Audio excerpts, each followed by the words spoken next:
Wali Kota Solo Gibran Rakabuming Raka yang juga sudah ditunjuk menjadi juru kampanye Ganjar Pranowo buka suara terkait kedekatannya dengan Prabowo Subianto.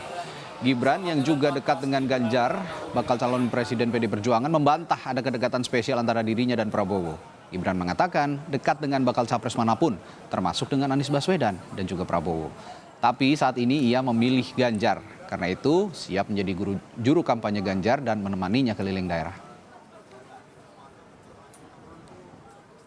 Yakin menang Pak Ganjar, Pak?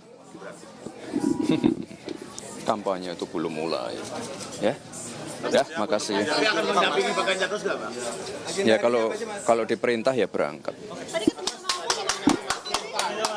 Ya banyak hal. Mas Gibran mempertegas dukungan Pak Jokowi ya kepada Mas Ganjar. Kader Mas Gibran ini dibaca sebagai dukungan Pak Jokowi terhadap Mas Ganjar.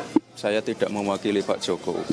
Baik, beliau baik, banyak memberikan masukan-masukan, evaluasi ke saya. Saya dapat oleh-oleh buku juga dari beliau. Saya dekat dengan semua, Pak Prabowo, Pak Anies, ya paling dekat ya sama Pak Ganjar.